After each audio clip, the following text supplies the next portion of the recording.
Okay, good evening, everyone. So, couple of things. So, I released the first problem set. It's basically based on the material until before this lecture, until before the slide set. And also, I released a Google form to collect information about the different project teams and more crucially, the GitHub, the, the GitHub repo and website. So you would be submitting two URLs. In case you're not familiar with it, what GitHub lets you do is to create a code repository.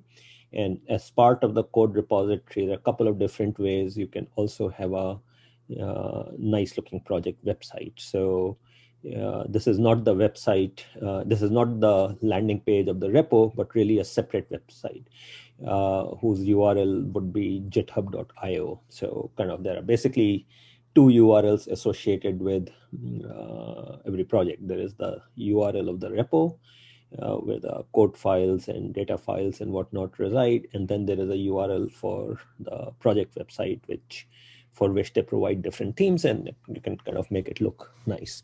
In the post on Piazza, I've also given you guidance on what sections your website should have. You can also look at the examples that I had presented in from last year in one of the lectures. I think some of those websites were kind of very nicely organized. But in any case, in the Google form, you just need to provide me with the two URLs.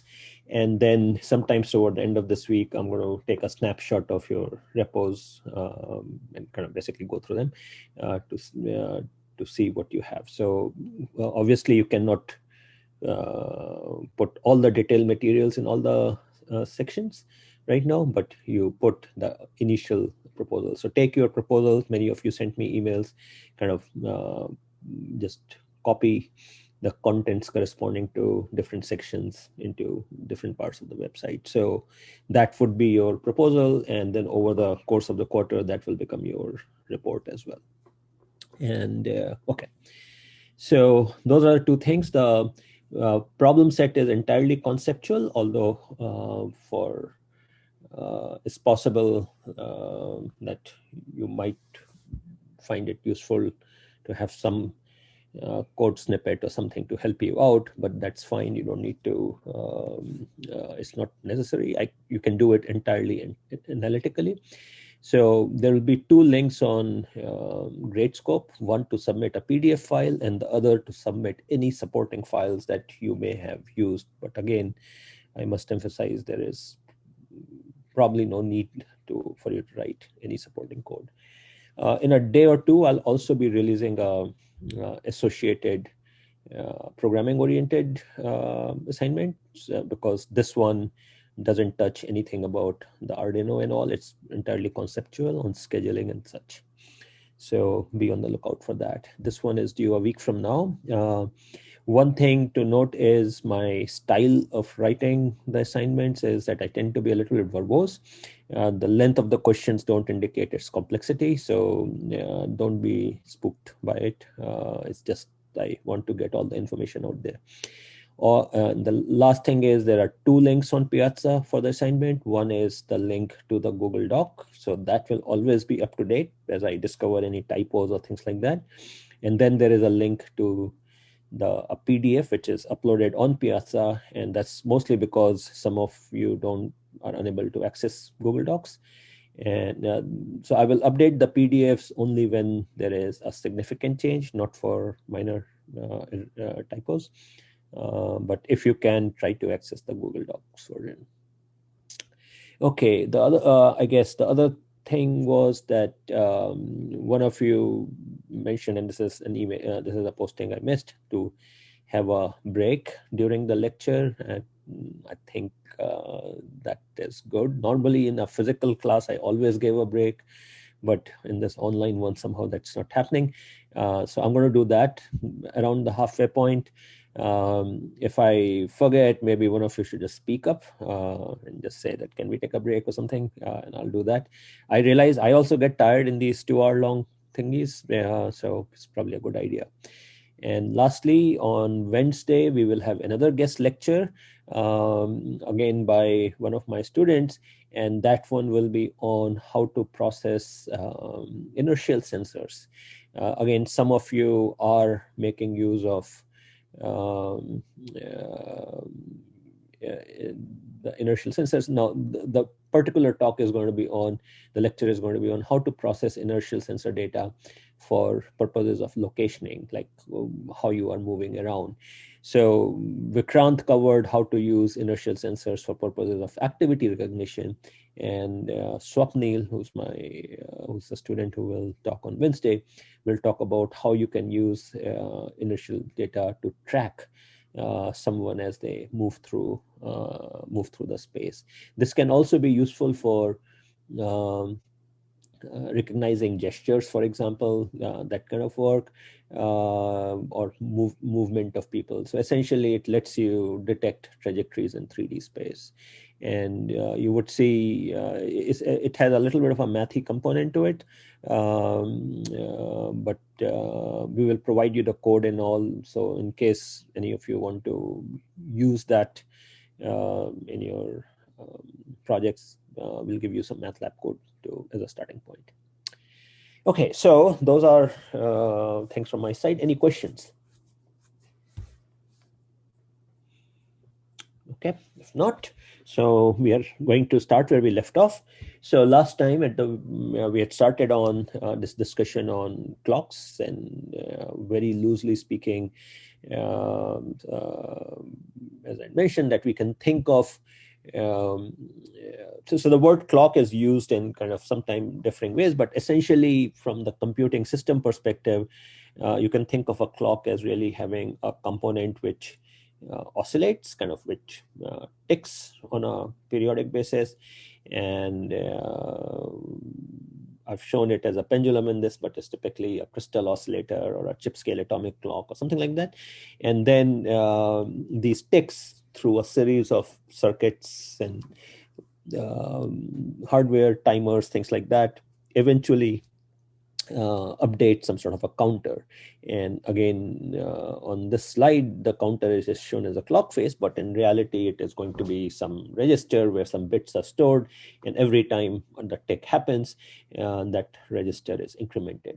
More typically, what happens is that the oscillator would be some relatively high frequency thing, and then oftentimes it goes through a divider, so that we kind of discard k out of whatever k minus 1 out of k ticks, and then so at 1kth the rate, we increment some sort of a counter, which is where we are maintaining the time. So for example, maybe the time may be maintained with a resolution of a microsecond or a millisecond, whereas your oscillator might be of a different frequency. We can divide the clocks very easily. All you need is a flip-flop, toggle flip-flop, for example. You could also multiply a clock frequency. Can anyone tell me how you can multiply the frequency of a clock? What is that hardware called? So by multiply, I mean increase the clock frequency. I have a 1 megahertz clock and I want to convert it into a 10 megahertz clock, for example. By using PLLs, phase lock loops. Say it again, please. Yeah, okay, PLLs, yeah.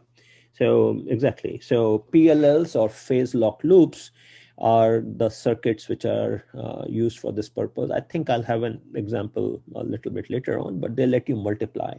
You can so the easiest operation you can do on clock is to divide by powers of 2. That's easily done using toggle flip-flop. You've probably seen it in your digital logic courses. Dividing by fractional things is harder, like because it may not be a very clean thing, and then multiplying is harder. It's essentially, you have to create an analog circuit to do it, but it can be done.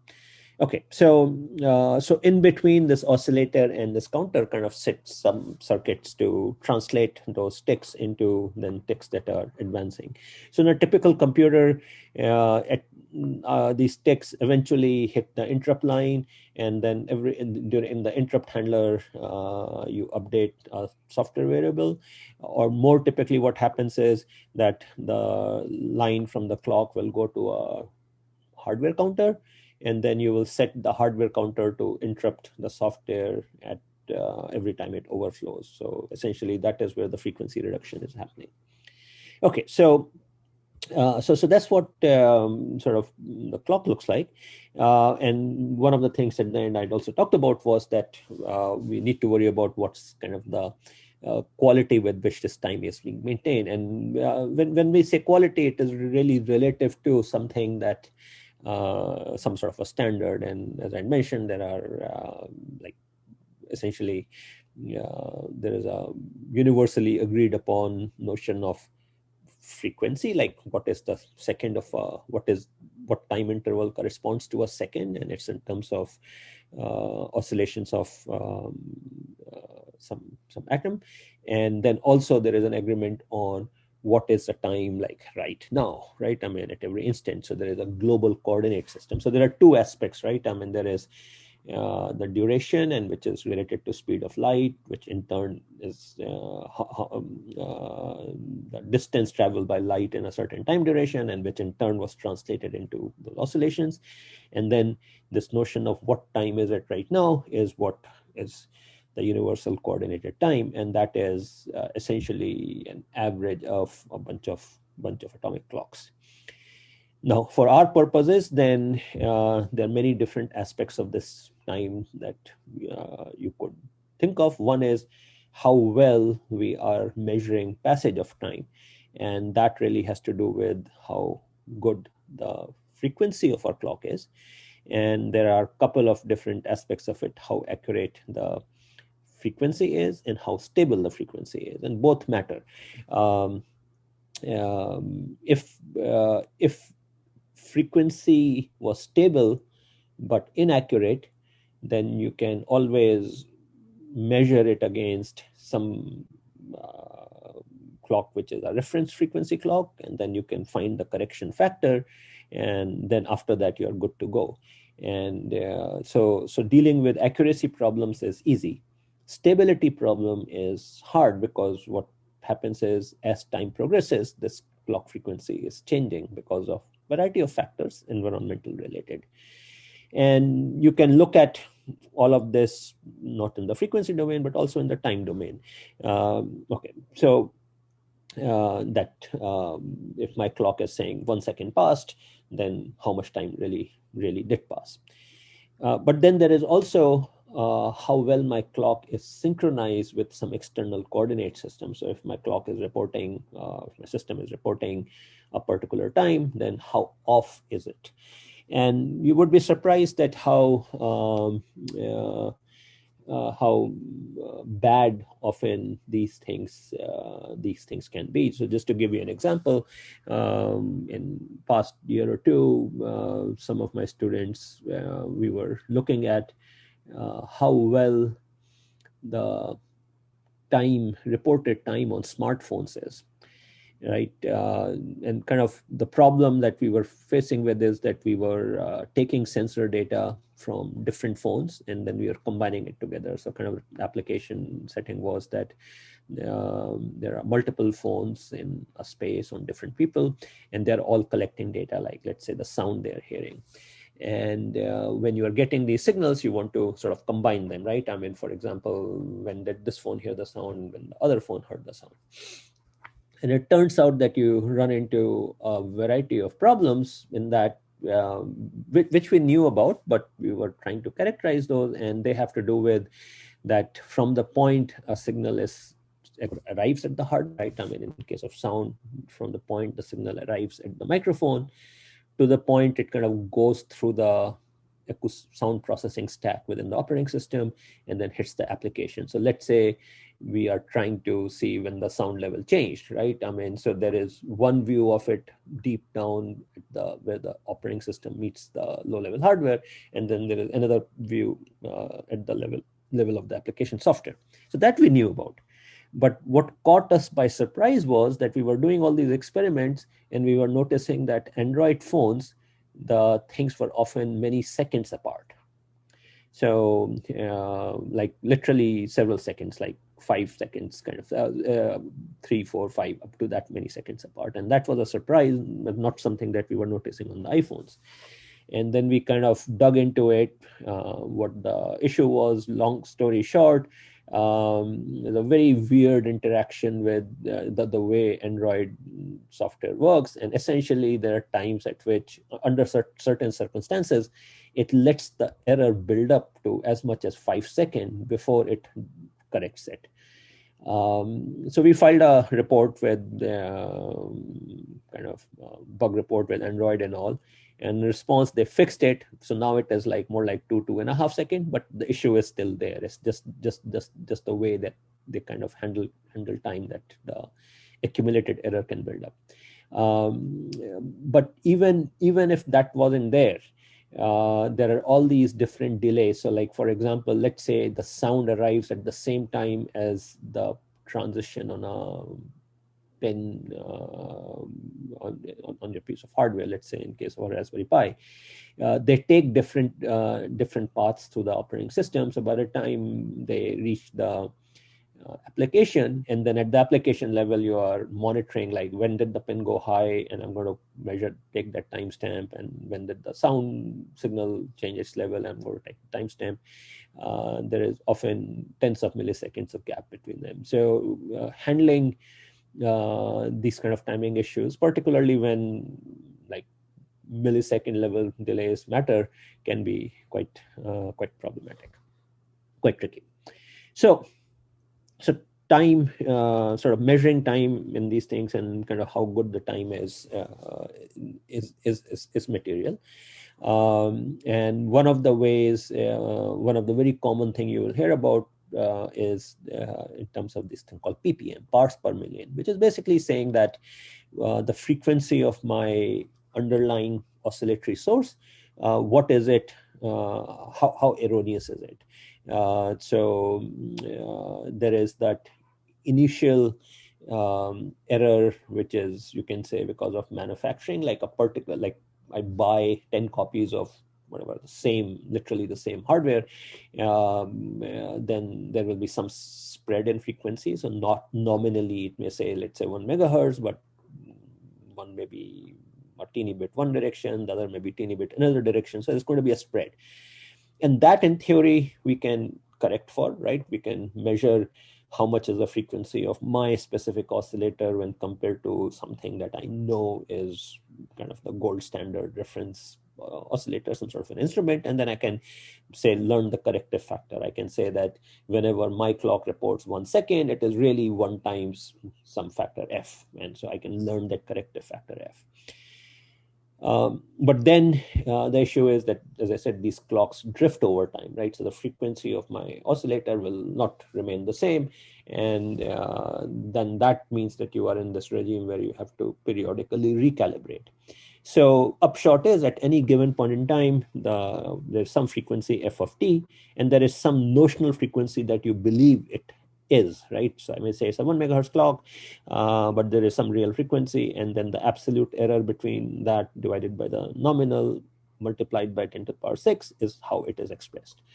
So quartz crystals, which are the workhorse oscillatory source that you find in much of electronics, they tend to be at the order of, let's say 20, 30, like anywhere from, let's say, 10 to 50 parts per million. So essentially, for these systems, you're basically saying that when you are measuring time, then every second there is a potential error of few tenths of microseconds. Okay, that's a rough way of kind of looking at it. Now, you can also buy better clock sources, and which are often needed for purposes such as communication and such like that. So if you're willing to spend more money, you can get down to like 1 ppm or even 1/10 of a ppm. On the other hand, I'm sure those of you are E's, you have often seen these like RC oscillators or RLC, or if you are have ever done kind of discrete part type hacking, there are these oscillator chips you can find and all. and they can be pretty bad. Okay, so like a very common oscillation that you can make is to just have an odd number of inverters which are in a chain with a feedback loop. So basically, imagine I take whatever 3 inverters, form a chain, and then take the output of the chain and feed it back, then it will oscillate. The problem with these circuits is that they're absolutely awful. Their ppm may be actually more like 100,000, 200,000 ppms. Okay, so they're quite a way off because you don't really have as good a control. So cheap oscillators, which are built on chip via these circuit techniques, can be pretty bad. But crystal oscillators, and there are also so-called MEMS oscillators, micro electromechanical, they can get down to these order of anywhere from 10 to 50 ppm. Okay, so this is one aspect of quality of time, and then so that's the frequency stability. But then you also have this kind of short time scale issues where sort of when you think you have a nice well-behaved square wave, but actually there is a jitter that you would see. So the edge may arrive a little bit early, a little bit later. So these stability problems or inaccuracies occur in the clock, in any sort of periodic signal at different time scales. Now, for our purposes, it matters because whenever these clocks do a lot of things. Now, of course, one thing that these clocks do is to just run the computation, and there perhaps things don't matter in as much. But on the other hand, if you're using these clocks to drive a sensor, which is then collecting a sample, then if you are collecting the sample of a signal at a different time than you thought you were, then that you can equivalently look at as you are measuring an incorrect value, right? If the signal is changing, then and if I don't sample it at the point I intended, then that is equivalently an error in the value. So you can think of any timing error really translating into an error in the value sense. Likewise, you can think of a timing error as an error in your action. So if I may have developed a nice control algorithm and all, and the goal is I'm going to be applying whatever a change, some sort of a force or change at a precise time, except if my timing is wrong, then again, sort of things go awry. So errors in time really have implications on errors in how my algorithm may be working. Now, the problem that in computing we face is that all these algorithms and all are running at the application level, whereas the clock sources are sitting way down. I already mentioned how we take the output of the oscillator, we feed it through various analog circuits and digital circuits until it hits the interrupt. Then it drives some sort of timer variable within the operating system, and then the OS uses that to then raise notification or event related to time. So like, for example, some process up there, some task, some thread may have said, wake me after whatever 1 millisecond. But it's very hard to get that 1 millisecond right in the face of all this stack. So one way of thinking about this is that I have my hardware clock, right, which is kind of deep down, and it is being impacted by environmental conditions. And in particular for our purposes, it basically causes this change in frequency or drift. But then the entity who needs the time, who's measuring the time, right, in our case, application software, it is sitting far away from the clock source.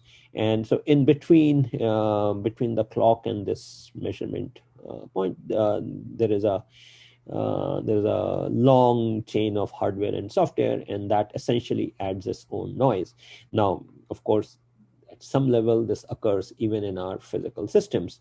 Like when you look at the clock, then at least notionally, we are looking at the clock after a teeny bit of delay, except that is minuscule. But in electronic systems, that's not the case. So imagine, for example, if there is a server, a computer on your network, which is transmitting a packet every time as a second tick, right? I mean, every time there's a second, it transmits it. But remember, you are receiving the packet, your computer is receiving the packet after a certain time, certain tenths of millisecond of time. So for example, there are these atomic clocks which are used to generate these signals on radio waves, so or phone lines and various kind of medium to transmit them. So for example, the NIST, which is the National Institute for Standards and Technologies, they maintain some atomic clock in Colorado, and on a particular radio frequency, they transmit kind of a signal corresponding to it. Essentially, that signal says time is X, and then again, later on, it again says time is whatever, X plus delta, and so on and so forth. But we sitting in anywhere in the US can listen to it, except the radio signal, obviously traveling at speed of light, will take anywhere from 0 to, well, maybe 10, 20 millisecond within the US from Colorado. So the time we are seeing is somewhat late. Wi-Fi is the same way. Access points in Wi-Fi transmit a timing signal. They transmit packets which have a timestamp on it, and then the different nodes receive it, except that the time they're receiving is always kind of somewhat behind. Now, for the kind of applications that we have in mind, maybe it doesn't matter. But depending upon the application, that can be an issue. Again, something to be aware of, that is very, very hard to, in face of these kind of delays, and particularly delays that can vary, it's very hard to kind of know what is happening.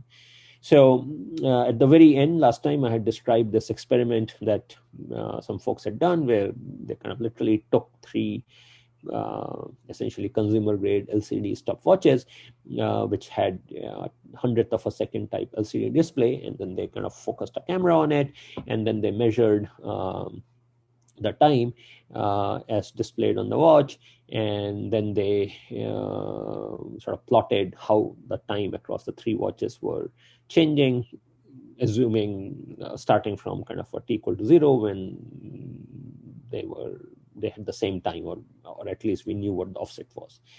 So as you can see, they change both in the long-term sense, and even if you correct for the long-term, there are short-term drift that are happening. One question I have out here is the following for you. So clearly, kind of these guys were after looking at the time using this camera. Do you think that introduces any error? Like, in addition to the drift of the clock, do you think is our observation system, what kind of error is that inducing? Like when you are looking at using the camera onto the watch face. What's the worst case error that you think a camera may have when it is observing the LCD display?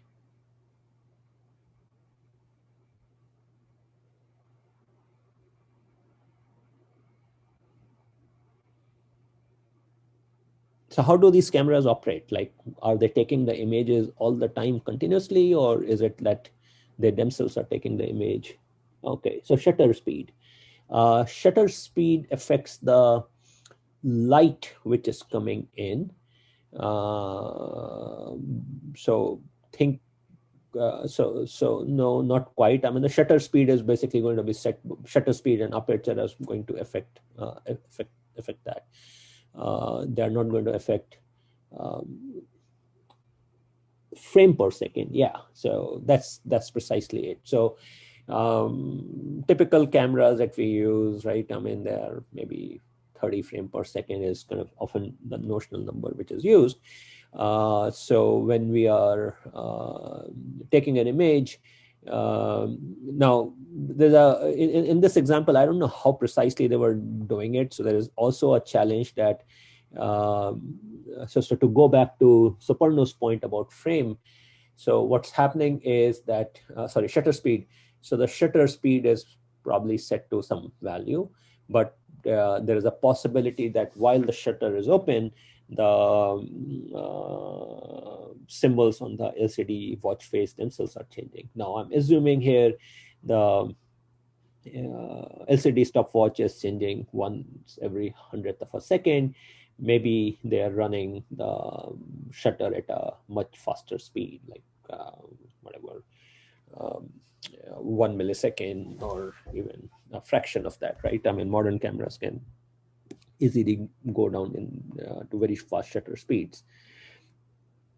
Frame per second is a bigger issue because that affects the resolution, right? I mean, I'm able to measure. My camera intrinsically is able to timestamp things only at the granularity of 30 milliseconds or so, right? I mean, when I'm taking the frame, so presumably what these guys are doing is at the time the frame was initially taken, but that resolution you have to make sure is good enough. So it's a complicated things that can happen even in this simple setup. And if you're trying to measure very fine thing, that's an issue, something to watch out for. I was actually, as I'm preparing the programming homework, I was looking whether there are any apps on the phone where if I point it to a blinking LED, can it measure the precise timing of that LED?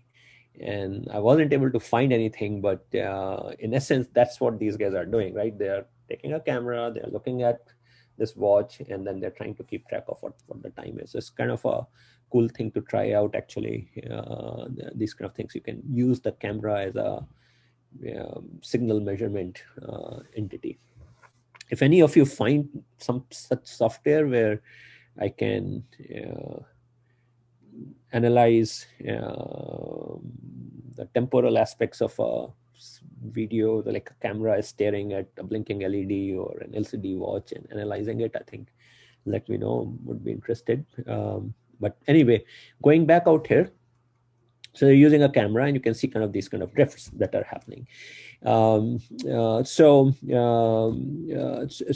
the point out here is that these changes which happen in the clock at many different time scales. There is kind of this longer term drift, really long term drift, which happens because the oscillators age.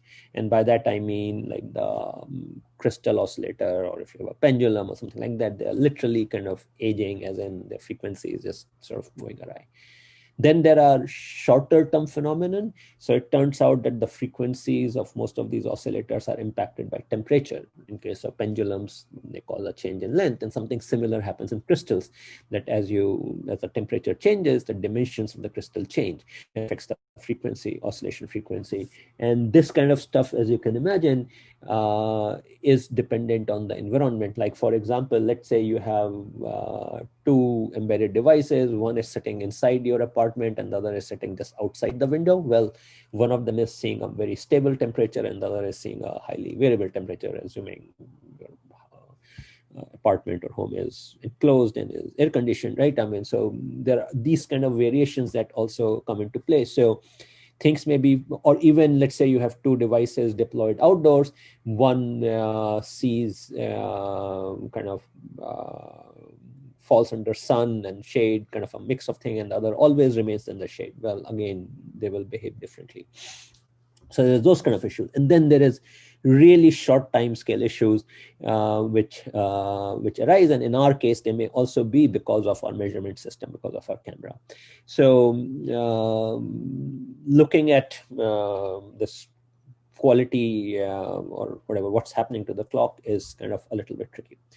So now stepping back into our embedded systems. So we have this oscillator, which we call the resonating element. Then there is this circuitry, which is the clock driver. Eventually, it goes to some sort of a hardware counter. Usually, this hardware counter, in our cases, would be something inside the microcontroller unit, and it's monitoring some pin, okay, which is a clock pin. And then but sometimes this clock driver circuitry also is inside the chip. So there are sort of variety of different ways. If you look at your PCs, or at least the older PCs, on the motherboard, there would be kind of a chip which has the clock drivers and the hardware counter, and it's sitting separate from the main processor, and then the clock goes to the processor. But eventually things hit the software. And so there is like the timing stack, which is within the operating system, and it would have the ability to read this hardware counter and set it, and probably also arrange for the hardware counter to interrupt it. So time is kept by this hardware counter, which is being updated by the clock. So one issue that you face is what the resolution is, right? So the clock frequency obviously is going to matter. If the clock frequency is high, then of course I can measure time with a better resolution. So that's one aspect. And then there is also the issue of what is the smallest increment that the software can read, the precision. So what I mean by that is that we may not be exposing all the resolution that may actually exist all the way to the software. So for example, until not too long ago, when in Linux and these operating systems, you would read the time, you would basically get the time in like milliseconds or microseconds, tens of microseconds. But nowadays, they also expose time in terms of nanoseconds. In fact, if you dig around a little bit, then on your Intel machines, there is actually an instruction which lets you directly read a counter which is on the processor, which tells you how many clock ticks have happened since the system started, since reset. And remember, your processors are running at a few gigahertz, right? The latest Intel processors are at like 5 gigahertz, which means that if you're able to read that register, then you are able to at least measure passage of time, notionally at least at a resolution which is in hundreds of picosecond. Now, of course, a lot of it can be noise, because at that level, you don't know what the drifts are and all. It's a totally uncompensated time that you are measuring.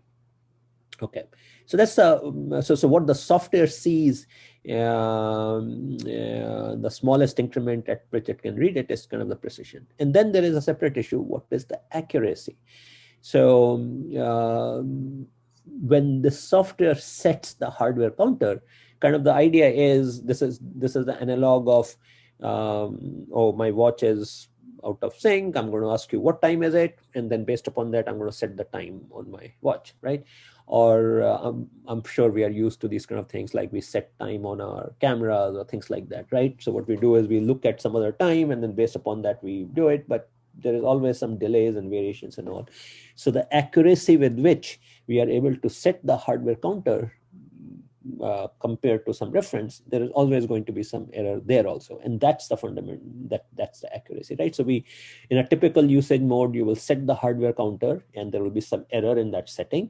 And then after that, you are letting it run off this clock signal, and that clock signal has a varying frequency. So the hardware counter is advancing, driven by something which is drifting, right? So there is initial setting error, and then there is a subsequent error in how the counter is being advanced. And then you have the issue that whenever the software reads the counter, then it may not actually be able to read it at full precision. So all those combinations, all these things conspire.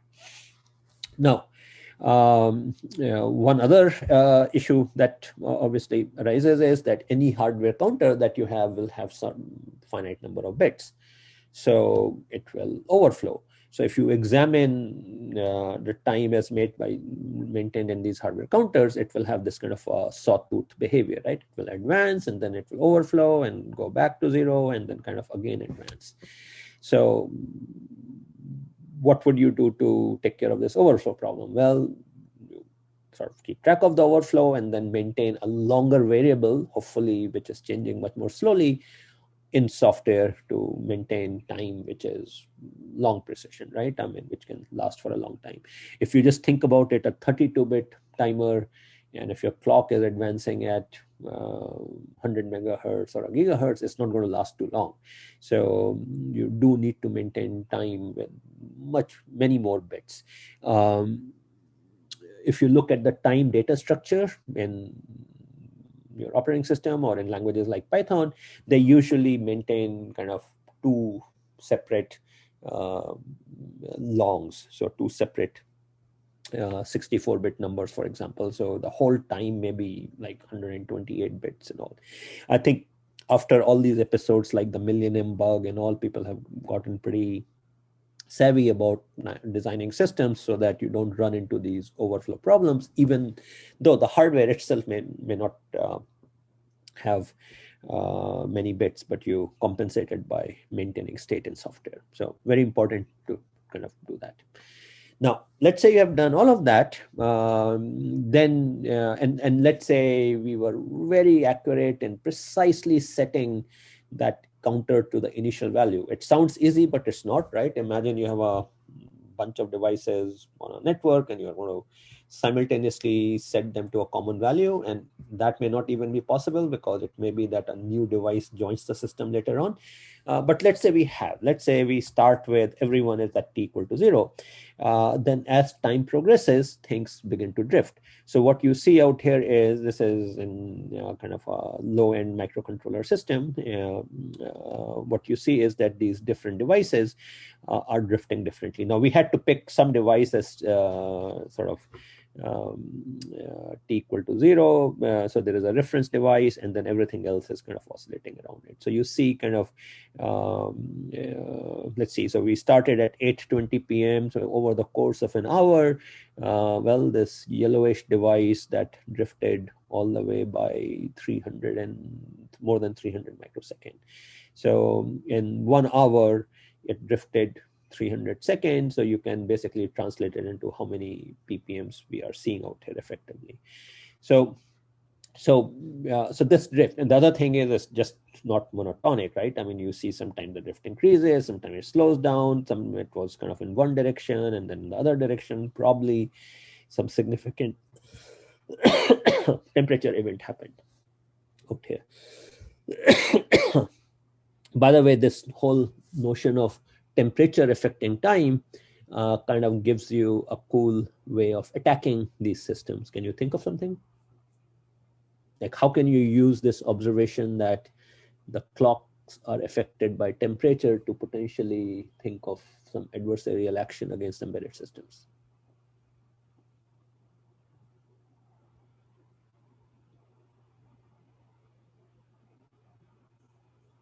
Any ideas? Like, if you are an attacker, can you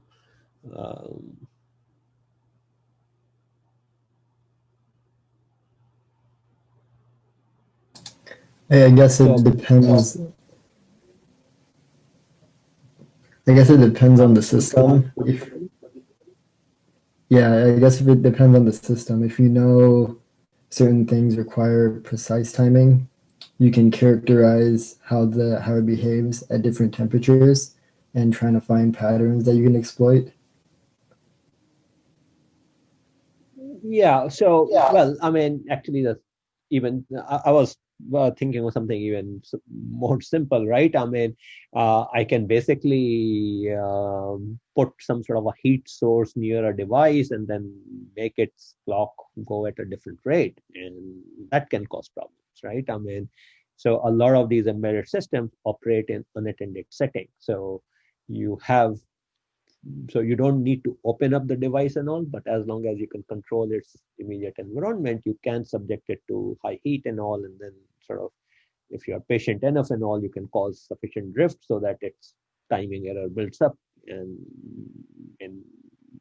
at the very least, you can make use of it for certain kind of security protocols which depend upon time, but there are a lot of other things you can do. So there are people who have attempted to exploit this kind of insights. So timing is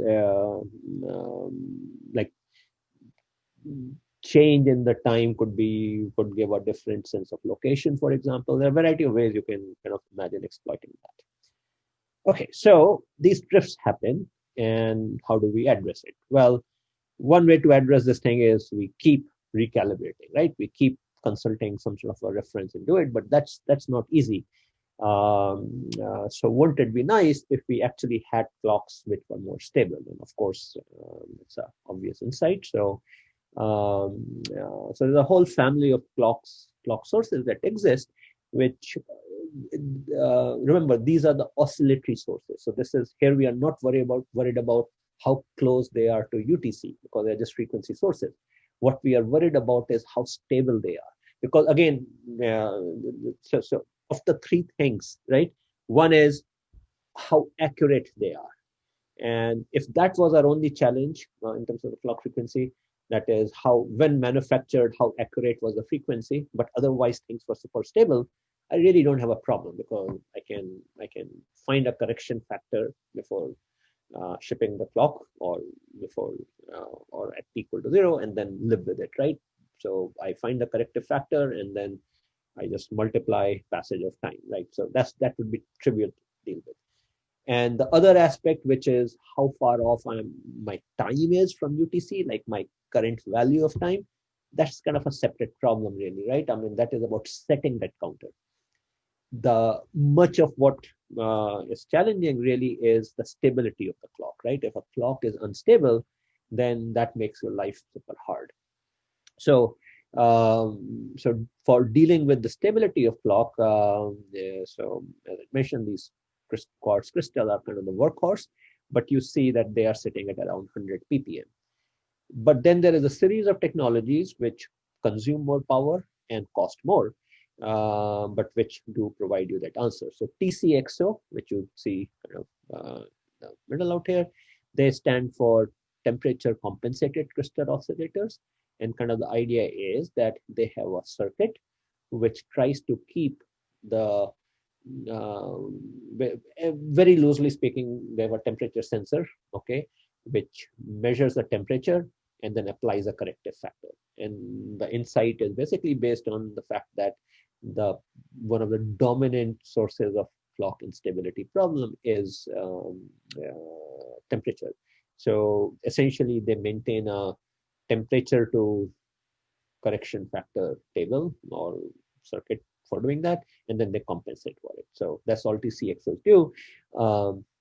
And there are a variety of ways to pull this thing off, including having a little digital circuit which is doing that compensation. But you pay for it. The power consumption goes up, and of course the cost goes up. But you gain, you can get down to like 1 ppm territory in this thing. Okay. Then comes these things called OCXO, and they stand for oven controlled crystal oscillators.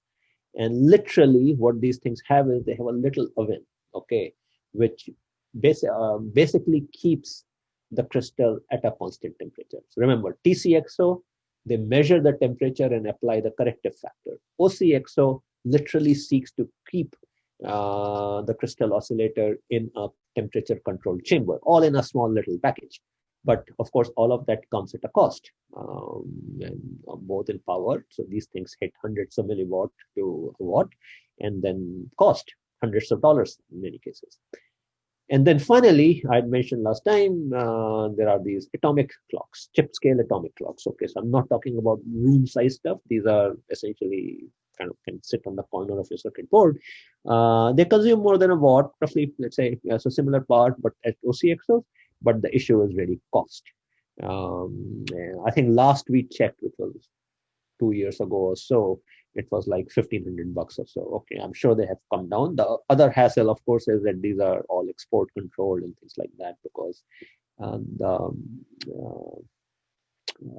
the ability to maintain very stable clocks is super desirable. So I had mentioned that they are used for very precise navigation. That's certainly one application. With very precise, it turns out. So this is kind of the way this works is the following. So I'm sure, I mean, you know what a gyroscope is. It lets you measure angular velocity, right? So now it turns out atomic clocks are so sensitive to environmental conditions that you could use them to sense changes in the environment. Okay, so what I mean by that is, as environmental conditions change, then they affect the frequency of the atomic clock, and that you can use to measure. So they can be used as sensors, in particular, therefore, for these navigation purposes. They can also be used for reducing power in communication. So actually the invention of chip scale atomic clocks was done through a program that DARPA, which is the Defense Advanced Research Project Agency, that ran. This is like 15 years ago or so. And the problem they were trying to solve is the following. So let's say when two radios try to communicate, then what happens is they first send a preamble, and the other party listens to that preamble before the payload is sent. So why is that preamble sent? Anyone of you has done some wireless type course in electrical engineering? So do you know why do we send that preamble before we actually send the real bits?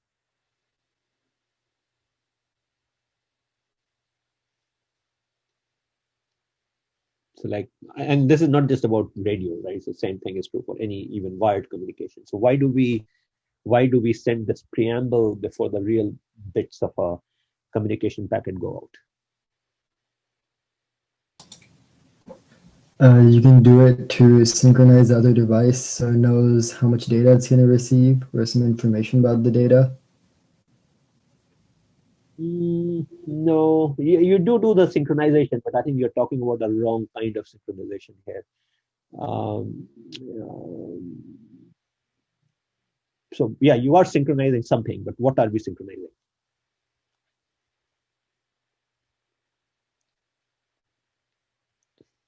So there are two aspects, two parts. So the preamble deals with the issue that the receiver and sender's clocks don't have the same frequency. Remember, they have drifted. So we send a preamble so that the receiver can learn the transmitter's clock frequency. Essentially, it is learning the correction factor, multiplication factor between the frequency of the transmitter and the receiver so that they can compensate for it, so that then they can receive the payload bits. So the preamble allows for a very rapid learning of the frequency. And so you do the frequency synchronization. And then after that, you start sampling the bits.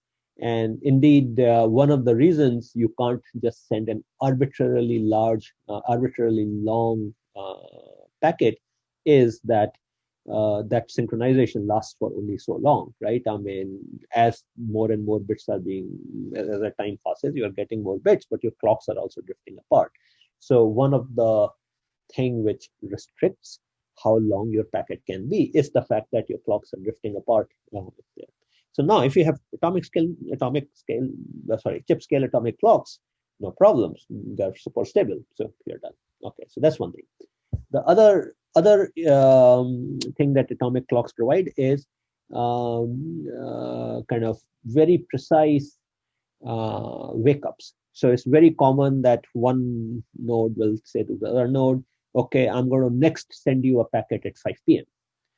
Well, the problem that you run into is, so each party has its own local clock and they're measuring 5 p.m., except our clocks are drifting. So by the time it's 5 p.m. on my clock, it may not be 5 p.m. on my receiver's, on the entity I was supposed to talk to. So now I have to budget for that drift that has happened, right? I have to say, okay, what's the maximum drift that may happen? And then I may have to wake up a little bit early in advance to send that packet. But all of that margin that we have to budget for because the clocks have drifted is effectively costing us both bandwidth, because I'll have to lock up the channel, and it's also costing power. So the vision behind these atomic clock, chip scale atomic clock efforts was that nodes can wake up years later, and then like I can arrange to wake up from a year from now, and because both of us have atomic clocks, we will know precisely when wake up, and I can just start sending you bits.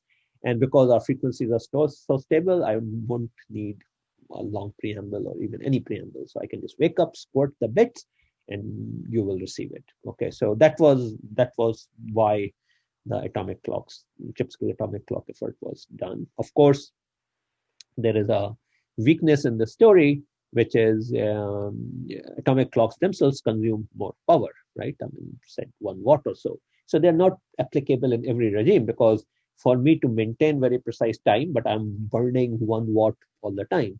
So clearly the regime of applicability of something like this is when my main radio is even more power hungry, right? Perhaps hundreds of watts or something. So that's the regime of applicability. Our embedded systems are often themselves just milliwatts. So it would be kind of stupid for us to use OCXOs and atomic clocks there if they are in that regime. So it kind of depends what kind of system we are talking about. So in case of military, they often have these radios and all, which are kind of big-ish, right? So they are themselves tens or hundreds of watt. Their OCXOs and atomic clocks make sense.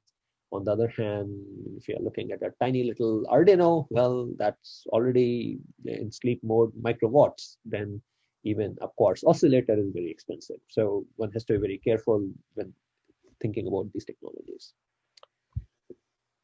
Okay, so there has been, obviously, because of all these issues like spectrum efficiency, power efficiency, and of course coordination. There are a variety of these things where that sort of there's this kind of an ongoing thing of more and more kind of precise timing.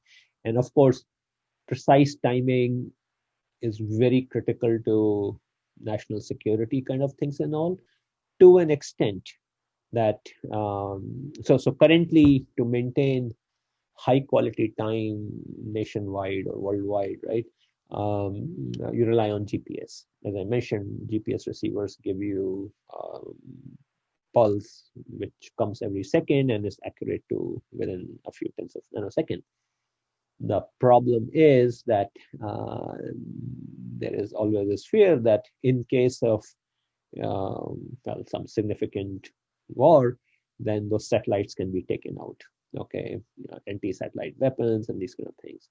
So there's also all this effort on like providing a backup for distributing time all across the nation. So like making use of fiber network and things like that and all. Okay, of course that is not something that will help your GPS receiver in your phone, but for kind of main national security infrastructure, which depends very strictly on precise timing, what kind of benefit from it. Timing is also extremely useful in astronomy, like measurement of signals from stars and all. So there's a lot of effort in very precise timing, which is done at that level for things like gravitation wave detection, those kind of things, for subatomic particle type research. So one of the entities which really has been pushing timekeeping and all is CERN, the particle accelerator set up in Europe. And when things go awry, there can be some funny episodes also. So some years ago, there was this episode where apparently CERN, there were some detection of faster than light particles. But it turned out that the error was in timekeeping. Okay, so so that was kind of hilarious in a way, but nevertheless, I mean, those guys are in the business of measuring picosecond level things very precisely over a few miles kind of thing, right? I mean, it's within the context of their accelerator. Okay, so let's see. At this point, we are at the halfway point. So what we are going to do at this point is let's take a, I don't know, 5 minute, 10 minute, anyone with any suggestion? How long a break?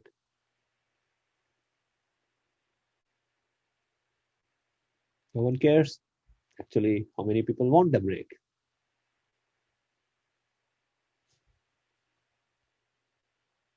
No one. Going 1, going 2, going 3. No one wants a break? Or does anyone? Okay, so maybe then, okay, I should listen to that request. So let's take a 5-minute break. So by my laptop's clock, it is 6:59. So let's start at 7:05. So 6 minutes.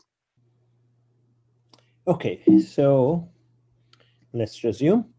So as I described, it's the drift in the clocks that is kind of really the main challenge. when it comes to timing. So and the issue that we face is that you have these kind of drifts of different types which are happening at different time scales. So when it comes to clocks, the way we characterize the stability of the clock is in terms of the special form of variance called Allen variance. And kind of the idea is that the Allen variance is a variance which is over a certain time scale. So in effect, what we're trying to say is how much this clock source vary relative to, of course, some notion of an idealized or a reference clock, or how do two clock sources relatively vary at different time scales. So the definition is as is shown out here. So kind of the idea is that it is defined as this 1/2, so that's the 1/2 term of the time average of the squares of the difference between successive readings of frequencies sampled over a sampling interval. So let me see if I can kind of just walk you through that. So that's the formula that we have, right? So imagine that I have some absolute notion of time, right? I mean, let's say I have a reference clock, and which is telling me when time is 1, 2, 3, 4, like that. Okay, so that's my reference, and I have a counter which is being driven by the clock whose Allen variance I'm trying to measure. So as time is progressing, this count is advancing. So you kind of see you kind of see that out here. So the count is advancing. And then what we are trying to do is we're trying to measure the Allen variance for tau equal to 3. So we are going to look at windows of 3. So kind of the idea is that we first, in this particular case, we measure how much did the count advance between two successive intervals. So you see these numbers on the rightmost column, and you see that there is slight change, right? Sometimes the last 2 digits are 89, sometimes they're 90, sometimes it's 88. So what that is indicating is that there is some variation which is happening from clock tick to clock tick, right? I mean, the first column is like my idealized time. And so then what we do is, and this is where tau equal to 3 comes in, that we take the average over a window of 3. So I get these 3 numbers. So 89.00, 89.33, and 89 here out here. And these are my the y's out here. And then I'm going to take apply this formula. So that's how Allen variance measures. And kind of the idea is that when you are comparing the stability of a clock, you can look at it at different tau. So it may be that a clock is very stable when it comes to small tau, but may not be as good at when the tau is long. So at different time scales, the behavior may be different. So going back to this slide, very crucially, therefore, this is a variance which depends upon the sample interval tau. So a low Allen variance means the clock is good, but for the tau that we are measuring. So at different time scales, we can measure this thing. So going back out here, so if you look at Allen deviations of some of the common clocks sources of time that you encounter. So for example, if we look at, let's say, the GPS, right? So remember I said GPS has this 1 pulse per signal. So what you see is that the GPS is actually not terribly good. It has very high Allen variance for small taus. Okay, so that means you are going to see a lot of jumpiness. But at long time scales, it is pretty stable. Okay, really, very stable. Or if you look at NTP, so NTP is the network time protocol. So this is how this is the most common, basically the standard way of maintaining time in our computers across the internet. And it works by some piece of software on your computer or your phone talking to these NTP servers. So NTP, as you see, firstly, it's worse than GPS. So by whatever, a few order of magnitude. So you kind of see a whole gap, but you see the same behavior. The short-term NTP is not very good, but over long stretches of time, it sort of begins to do better. On the other hand, if you look at some of these more commonly encountered clock sources, various kind of crystals and all, you would see that they do better at short term, but then their long term behavior is bad. So you are not going to be able to rely on them. So you see, I think the CTS, these are either temperature compensated or oven control type oscillators. So you see that all of them exhibiting this behavior, that they are good at short time scales, but they are bad at longer time scales. So anytime you see systems where you can either get a component which is good in one regime and you have another component which is good in a different regime, we always think of combining the two. So for example, what I can do is I can combine a signal from GPS together with a signal from my clock source, like this guy or this guy. So like, for example, over short time ranges, we will depend upon oscillator, crystal oscillator, something like that, and then we will discipline it using a GPS so that we kind of correct it. So likewise, like for example, NTP, at short time scales, NTP is horrible, right? I mean, if you project this thing out here at short time scales, it's going to be sitting up here many order of magnitude worse than the CTS. But at long time scale, NTP wins out. So kind of the idea is that I'm going to maintain short time scale, short duration timing using the counter being driven by my local oscillator, but I'm going to periodically apply corrections to it using NTP, and that's how I'm going to discipline it.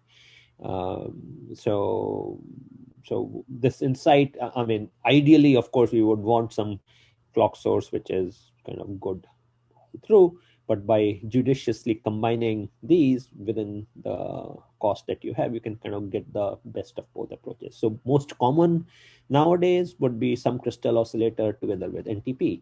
Or if you are a little bit more adventurous, your system is outdoors, then maybe some crystal oscillator together with GPS. These are cheap ways of doing things.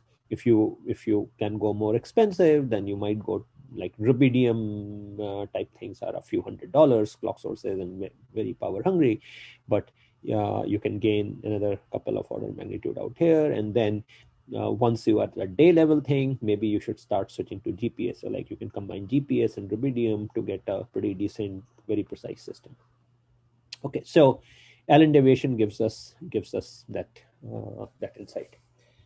Okay, so now then we saw that there are these various ways, these various clock sources, and they kind of give us different characteristics. For purposes of the embedded hardware, certainly there are a lot of these fancy ones, but more commonly what you will find in microcontrollers and all is, so if you look at a typical microcontroller, you would find that it gives you multiple clock options. And one of the issues that they deal with is, so as I mentioned earlier, just give me a sec, what happened to my mouse? Okay, so as I mentioned earlier, quartz crystal is the workhorse, right? There is a replacement technology, which is these MEMS resonators. So MEMS resonators emerged. So what are MEMS resonators? These are, and actually, let's see if I have a slide for that. Quartz crystal MEMS resonators. Yeah, here. Actually, before that, let me talk about quartz crystal, because that's the most dominant thing, right? So quartz is basically silicon dioxide, and as I mentioned, I think last time, they rely on the piezoelectric effect. But basic idea is that when you apply electric field, then it oscillates, and then we make use of some circuit to extract the dominant frequency of that oscillation, and that's what becomes a clock. Now this crystal can be cut in many different angles. So the resonant frequency depends upon the cut of this crystal. Okay, so so that's what determines. So you will find that these crystals are sold according to the type of cut they. And some of these cuts, like depending upon which plane of the crystal you are cutting, have better stability than others.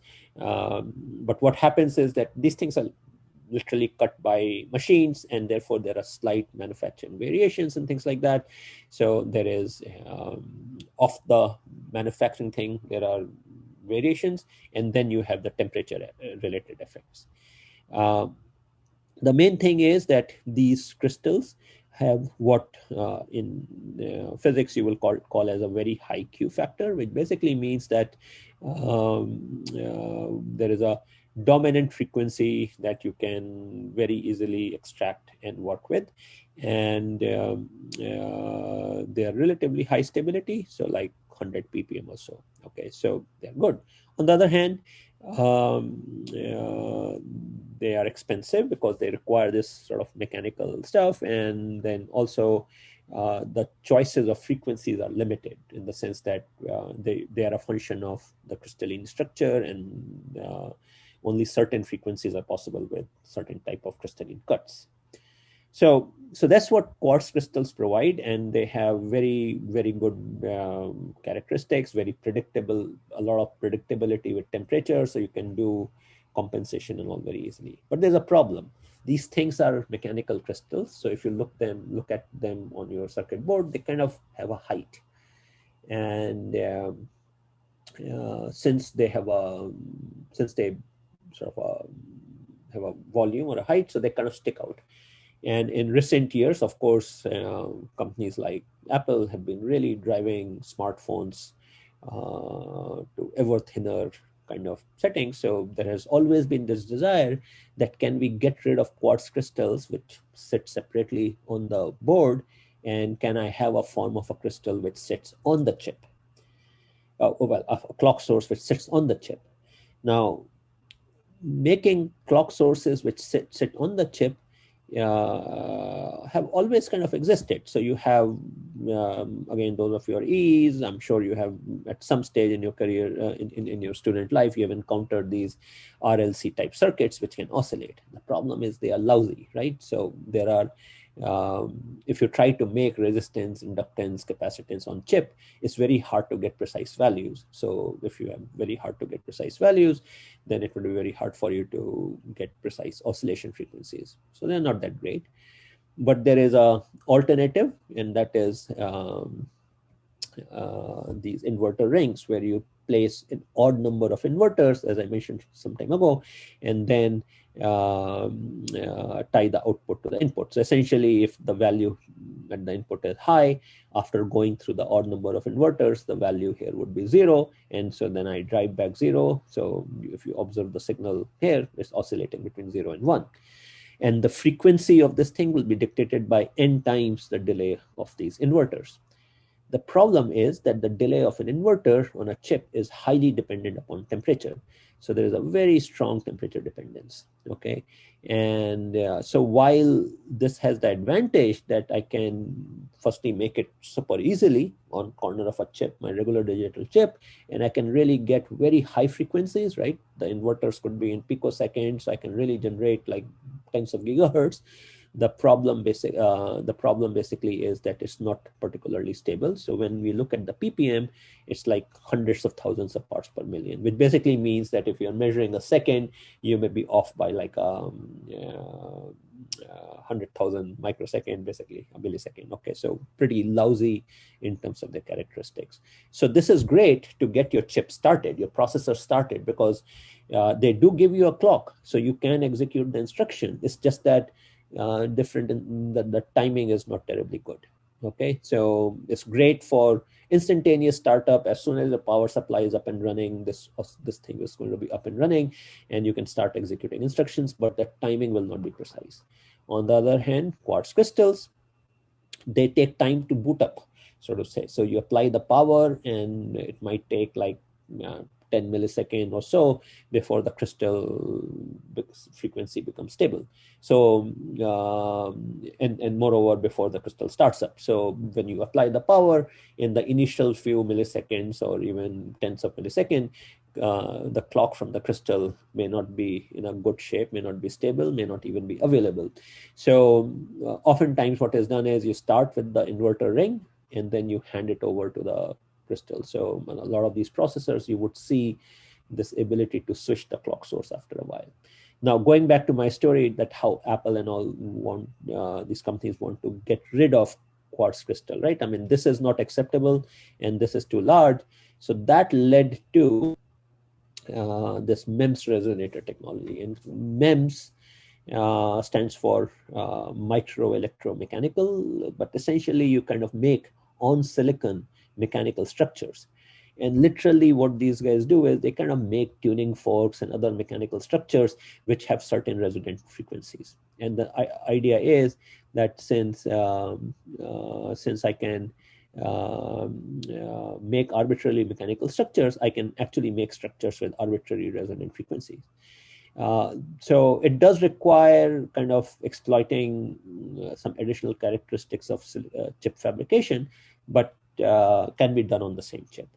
Advantages, again, they give you very high Q or very good characteristics, not as good as the quartz crystals, but still pretty good. Arbitrary choices of frequencies, and they have improved over the years. This first came out of a startup out of UC Berkeley and SciTime, I think it's called. But with the help of some surrounding circuits, they kind of really are now at essentially the same type of performance characteristics as quartz crystal. Disadvantage, they are susceptible to temperature variation and all.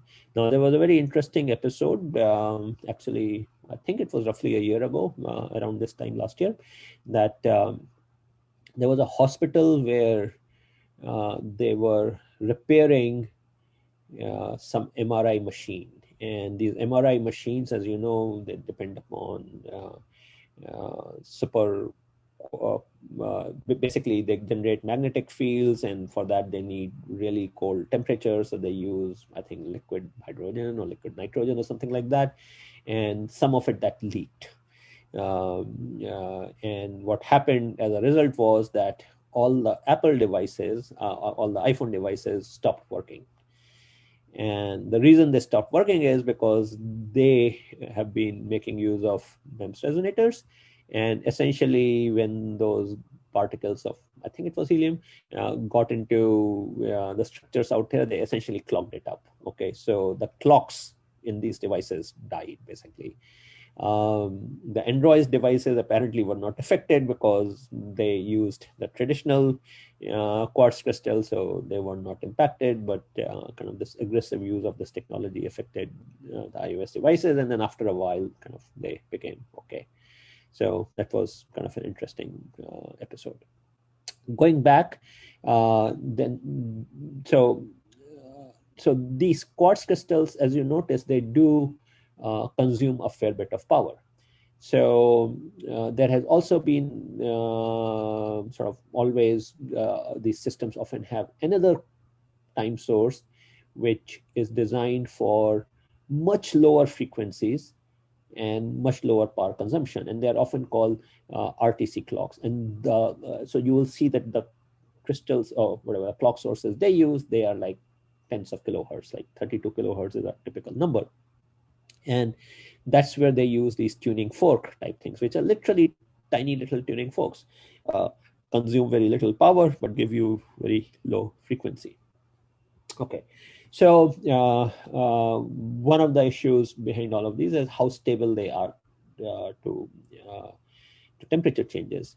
So tuning fork, the length is impacted by the temperature, and you see this kind of a ppm effect, which is as the temperature changes, there is this kind of a parabolic shape of the accuracy that happens. And kind of the idea is that your particular instance of the tuning fork would have a curve which will be this parabolic curve, but its parameters will vary from one instance to another. So the process of calibration is really trying to learn this characteristic. So you can either learn it by doing in the field measurement as part of a timing synchronization protocol, or one can imagine doing it in the factory, learning this curve, and then putting the parameters into the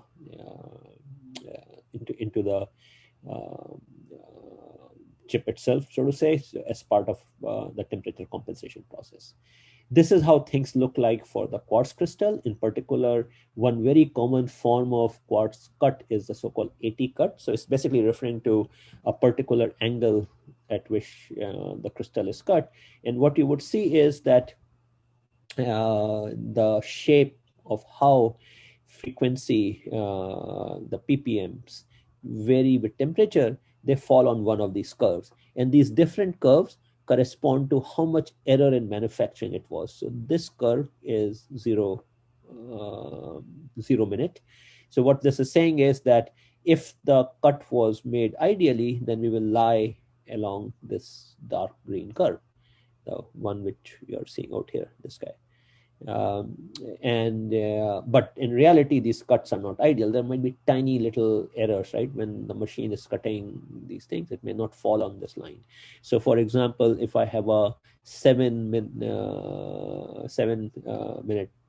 error, basically 7/60 of a degree, then my crystal would behave along this.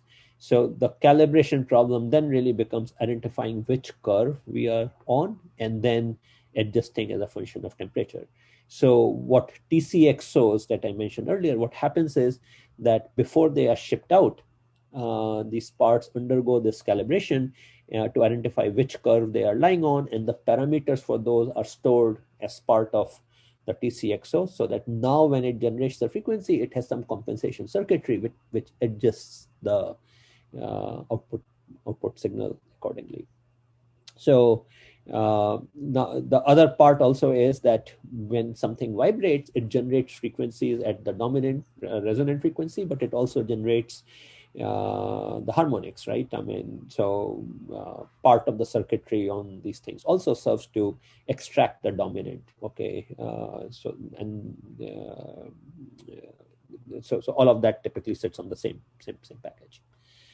There are other cuts which have different frequencies. Some of these things can have multiple resonant frequencies, so you can get multiple frequencies out of the same crystal. Okay, so there are all these kind of things that exist. Okay, so what all of this translates then into is the following: that our clocks drift. These different technologies have different type of drift characteristics, and when you are looking at short-term things, so if you go back to this figure that we had, we really can't use NTP and GPS really to drive our short time scale things. They're just absolutely lousy when we are operating out here. So you have to rely on these technologies like crystal oscillators and MEMS crystals and these kind of technologies, which help us maintain time reliably over shorter time scales. In longer time scales, you use GPS disciplining or NTP based stuff to kind of get the requisite stability. So now what happens is the following. So you will have your system and you are going to periodically correct it to correct for that drift, right? Over long time duration, there are some changes occurring, right? So basically I'm going to set the time and then I'm going to let the system run for a bit while relying solely on what my counters are reporting. But then at a slower frequency, at a slower rate, I'm going to correct this counter by consulting GPS or consulting an NTP server to correct for this thing. So what's really going on is that I have this synchronization interval, which is basically saying how often do I synchronize my local time with some reliable source of time. So at long time scales, like hours and days, clearly I have to do that, and because I'm running into the fact that temperature causes problems. And that effect that you are seeing out here is that, so basically the error that I am seeing at these time scales really is being driven by temperature. But there is also a challenge at short-term time scales.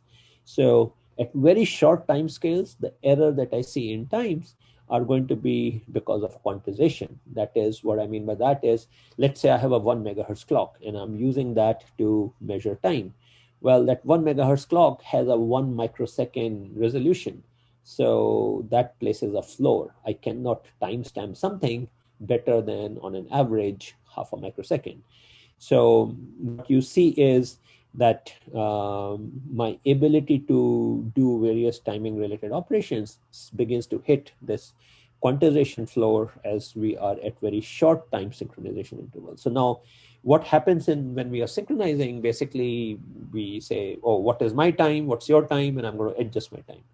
The problem is that at very short time scales, my ability to read my time precisely is affected. And therefore, at very short synchronization intervals, the performance is impacted by this quantization. Whereas at very long time intervals, like if I wait too long to synchronize, then the temperature comes into play.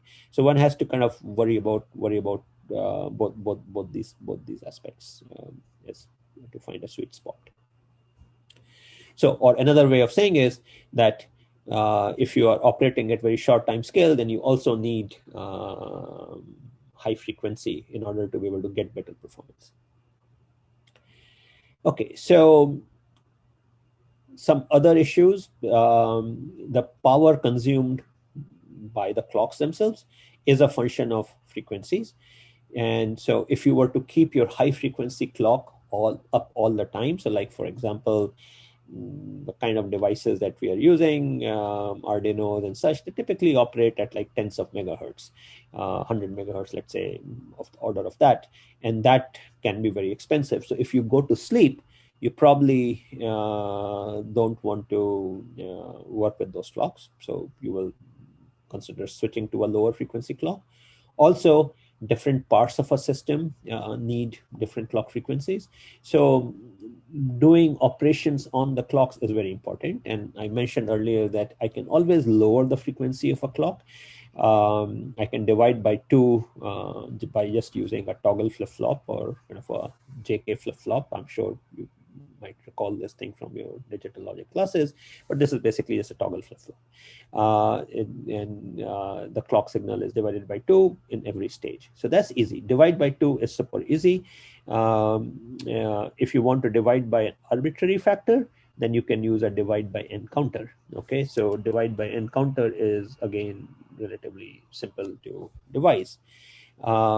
If you want to divide by non-integer values, like I want to generate a clock frequency which is a like 0.3 times my original frequency or something like that, then you need to revert to the world of analog circuits and phase lock loops that I mentioned earlier. So, now the reason we may want to divide the clock is that keeping high frequency clocks running around your system can be very power hungry, because as the clocks are running, they are kind of charging, discharging the capacitance that exist on the wire. So it's often very desirable to lower the clock frequency and ship it around so that most of your system is kind of well behaved. Oftentimes we need to multiply the frequency. So I feed in a low frequency signal to my processor, but internally the processor is running on gigahertz. Well, so I can't just ship around these gigahertz level clocks. So this is where PLLs are absolutely essential. So one of you had mentioned PLL, but I suspect many of you have probably not seen it. But the concept is very simple. So I have a clock source, which has some frequency fref. What's happening here? Just a sec. Okay, which has some frequency fref, and I want an output frequency of n times fref. Okay, so I want to multiply it, and here, for purposes of discourse, let's imagine n is an integer. So the way we kind of work this thing is the following. So we'll take So this is some sort of super stable, nice oscillator. So it's giving me a signal of FREF out here. Then what we do is we basically run a control loop. So I will have a circuit which is going to detect whether the phase between the two. So there is let's kind of jump ship. Let's say I have succeeded and I have the signal in RF, the frequency, a signal of frequency n times this, what I wanted. So I can take this signal and I can divide it by n. So that's the frequency divider. So now at this point, I will have a signal which has the same frequency as the frequency that I was generating stably. And what I can do is effectively, I can take an error of this and then use that to drive a voltage controlled oscillator. A voltage controlled oscillator is a circuit which, given a voltage, generates a frequency which is proportional to that voltage. So kind of the idea is that after a short convergence period, hopefully the circuit will converge so that the output signal is indeed n times the original frequency, so that this error signal is being driven down to 0. So using this, you can generate signals which are higher frequency, and in fact you can even generate signals which are fractional values, and all sort of funky combinations could be done. These PLLs are very heavily used. So if you look at the data sheet for microcontroller, you would see that it has PLLs inside, because from that single clock source, they have to generate clocks for radios and clocks for USBs and clock for processors. So all of those things are done using PLL. Oftentimes these PLLs are digital in structure, or sometimes they're analog, kind of depends. But kind of the main idea behind all of this is that by using this feedback loop structure, you can generate a clock frequency of a desired value. So all of this are possible. So now we have our frequencies, right? So we may have some clock source, and using PLLs and clock dividers and whatnot, we have generated the clock frequency. Now comes those counters. So if you go back to our original picture, we have this these hardware counters. So this is where we are now into the digital realm. So I'm showing out here in a particular microcontroller where there's nothing particularly specific about it. It just so happens the one which was in the original embed hardware. But what I wanted to show is that how in a microcontroller like this, you would find all these different, all these different kind of things. So firstly, they have the main oscillator, okay, to which you attach a crystal, and this would be the quartz crystal. But then they also have this separate oscillator, which is for maintaining the real-time clock. And kind of the idea is that the whole system may be shut down, except the part out here. This part can remain on, and that's how you can keep the time while the system is asleep. But the idea is that this thing is designed for very low frequency. If you see out here, 1 hertz. So usually these things are, if you see out here, the crystal here out, it would be a tuning fork type crystal, 32 kilohertz. And then it is used to maintain the time down to a second, basically, right? That's why you have the 1 hertz part. But separately, this portion is where your main clock is. And if you notice out here, they have an internal RC oscillator. And this internal RC oscillator is, if you recall, we need something which can start very quickly. So the internal RC oscillator in this case allows the processor to, as soon as power supply is stable, to begin to work. But RC oscillator is going to be pretty lousy in terms of its ppm values. So, but it can get things started. Now, if your system is such that you don't really care about very precise timing, then you can live off that. Then you don't even need this oscillator. But typically what will happen is that at some point, so your system will start running, and after it has done the initial setup and all, by that time, the main oscillator would hopefully be stable. And at that point, by making use of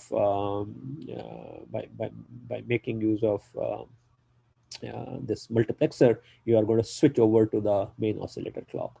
You could also, in theory, run off this 32 kilohertz clock. So you can run at a very slow rate, like super slow execution. So you see that how this multiplexer lets me select between 3 clock sources, right? This stable high frequency main oscillator, this unstable high frequency RC oscillator, and then this RTC oscillator, which is very low frequency, low power. USB requires stable signals. So if you notice how the USB clock is depending upon what you want, can only be derived from the main oscillator. So there is still sort of USB related clocks out here, and then there is a CPU related clocks. I can run the CPU. In this case, it's a Cortex M3, not the M4 that exist on the Arduino board. But the CPU clock, again, there is a flexible set of dividers out there, so we can generate different clock frequencies. And then finally, there is a peripheral clock generator, which goes to the different peripherals. So bottom line is that in this particular case, there are 3 different oscillators. One is meant for the crystal oscillator, high frequency, and this would be like, let's say 50 ppm. You have the RC clock, which is 1%. So 1% is 1 in 100, or whatever, 10. So it's 10,000 ppm, right? So it's pretty lousy. And then you have the RTC clock, which is designed to stay on. So it's on a separate power domain. So it can remain up while everything else is shut down. And any of these can be used to run the CPU. And then what happens in this thing is that when the system starts up, it will start up in this internal RC oscillator mode. So this IRC out here. And then after a while, the software will switch to the desired. So the idea is that the main oscillator may take a few milliseconds to kind of become stable, and then you switch over to it. And the RTC, the typical usage is that when you go to sleep, you switch to RTC and then ask the RTC to wake you up, but it can only do so with a resolution of 1 second in this particular case. So every processor would have some similar rich sort of rich structure. If you dive under the hood, so what really is happening is that after you reset, so this is the reset signal, right? So we are low, and then we say come out of the reset. The IRC, which is the on-chip RC oscillator, when the power supply became stable, so see the power supply became stable somewhere around here. So it takes some time, but by this time, hopefully it is stable and we can start running on this thing. Meanwhile, processor can now boot up and all, and so very rapidly. So essentially within a microsecond after the reset, the processor can be up and running, but the stability is not going to be good. So sometimes later you are going to switch over to kind of the main more stable crystal to get things rolling. But this allows you to have the best of both the worlds, as in rapidly start up, do things, boot up and all, and then switch over to the more reliable thing. RTC I have already talked about, but main thing is, and almost every system, your PC motherboards also have RTC, usually as a separate chip. And kind of the idea is they help the system maintain time even while they are asleep, but only to second or maybe like a tenth of a second or something like that. And then you can set up alarms so that you can tell the system, wake me up at a certain time. This is how, for example, you can arrange things that, oh, the system can wake up 4 p.m. every day and do something and go back to sleep. Okay, so that's the kind of thing that you can do. So there's a lot of other stuff which is available around it, but that's an example. And then around these clocks, there's a whole bunch of other timers and all that that exist. Again, depends upon specific microcontroller. And this particular one, you see kind of a whole bunch of things that that are present. So just to highlight again, just as an example of a specific microcontroller. So in this particular microcontroller, there are 4 general purpose timers. Okay, and kind of the idea is that if you are writing bare bones software, you can use them for any purpose. Now, typically, when then OS is being used, then the OS will decide, like the designers of the OS would decide that, I'm going to use timer number 1 for this purpose, timer number 2 for this purpose. So the OS API to it, when you say sleep for something or measure time and all, then it has already hogged one of these timers, and you'll have to read the OS description to kind of identify, are any of the timers already used up, which one is free for you to use. Okay, and the idea is that these timers could make use of any these timers can make use of any of the clocks that you have. So you can route the clocks appropriately. You can change the frequencies of the clock. Another very useful functionality that these processors have is so-called capture channels. And kind of the idea is the following. Oftentimes what you need is that you want to very precisely know when did a signal change its value. So there is some pin, and when did you see a 0 to 1? When did that interrupt arrive? So a common way might be in software, you may say, oh, I'm going to monitor that pin, and when it changes from 0 to 1, then I'm going to note down the time. Well, not very good.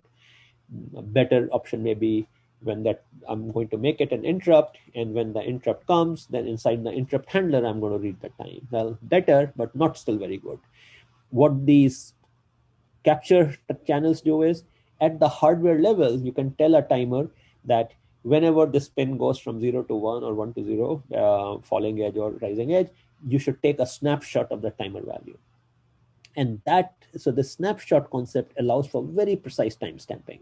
You can know within a clock cycle as to when that event happened. So and then once the capture happens, then you can do an interrupt and kind of read the value. So this can be great, for example, for that GPS signal that I was talking about, right? You can basically, to an accuracy of one clock cycle of your local clock, you can know that when that signal from GPS arrived, and then use it for some correction factor. There is another very powerful type of functions that are usually available, which are the concept of match registers. And kind of the idea is that you have a free running timer. Its clock is advancing every clock tick, but you want things to happen at certain times. Like you want something to happen at on a periodic basis at a certain thing. So what we do is we create some values in these match registers, and whenever the timer matches these registers, then it generates an interrupt. So like, for example, I may set the timer to be on a cycle of, let's say, 20 kilohertz, and then within that, at specific points, I may want to do some actions. So these match registers allow for that. Again, operating systems may make use of it, or you can make direct use of it depending upon what is happening. But most processors provide some concept of this kind of a match register. So you can use like for very precise manipulation of things. Let's see what else. Then most of these processors also have specialized things, like, for example, for generating pulse width modulation. I had talked about that in one of the earlier lectures. You also have timers whose purpose is to help the operating system. So for example, Mbed OS makes use of the system tick, and so a lot of these processors have some sort of a system tick timer, which basically provides a periodic clock tick to let the OS do its job. A very important type of timer is the watchdog timer, and we saw that when we were discussing about that inversion failure, priority inversion failure on the Pathfinder. So the idea behind the watchdog timer is that if the watchdog timer reaches 0, then it will reset the chip. And kind of the idea is that in software, you are going to start the timer, and then you have to make sure that before it hits 0, you reset the timer. So this detects if the software has stalled. If the software stalls, then it will fail to reset the timer, and the timer will therefore hit 0, and then the system would reset. the whole system would reset. So watchdog timers are extremely useful to guard against the software bugs, which can cause the whole system to halt. And then one thing that one has to worry about is that it takes time for crystals to be quartz crystals to become stable. So there is this notion of a wake up time, and kind of the idea is that it basically an interrupt which is generated after a bit after reset, so that you know that your precise crystals are up and running at that point. So in a typical processor, you would see these kind of things. I took as an example, as I said, kind of a different microcontroller from this company, NXP. But almost every microcontroller that you pick would have something equivalent, and then the operating systems, software layers like Arduino and all, kind of hide these things from you to give you nicer abstractions. But the thing is, they only give you abstraction, very limited abstraction. So for a lot of time, it is very useful to directly manipulate these hardware, the ones which the OS is not using, in order to get more sort of tight control over these things. So I'm going to stop out here. What we have seen is that how you can, what kind of facilities the hardware provides for purposes of timing, but very importantly, sort of what goes on in this timing. So just remember, the evil or your enemy out here is on lack of stability, because error alone we could measure and compensate for, right? So that's not an issue. And then setting the time, which we will talk about in the next slide set, can again be done via handshakes and all, and there are various ways of doing it. It's the middle part, which is in between when you calibrate what happens, right? You're letting the system run open loop, and if the clock is not stable, then bad things happen, okay? And part of the answer, which is what the slides are about, is to really judiciously use appropriate type of oscillation source, and they have, like we saw, different characteristics. But generally speaking, the workhorse, at least at present, for you may start out with these RC oscillators and all, but basically you will switch to quartz crystal, and that basically means that you are operating somewhere in the range of 10 to 50 microsecond error every second. If you are using modern, particularly iOS devices, they are using very aggressive users of the MEMS based things, similar performance levels, small number of tens of ppms. If you are lucky enough to work in some specialized type things, maybe you'll have access to kind of fancier things like TCXOs and all. You will usually find TCXOs used in radios and GPS receivers and all, and not in the main processor. Okay, so I'm going to stop out here. Remember, the Wednesday lecture would again be a guest lecture, and that one will also again be about how to process inertial sensor data, but for a very different purpose than what Vikrant described. In this case, we will talk about how to use the inertial sensor data to track the position of the device. Okay, so kind of the trajectory in 3D space. So Swapnil is going to be presenting that. Again, I would be there. So I'm going to stop at this point. I'm going to stop the recording. But before I do that, any questions?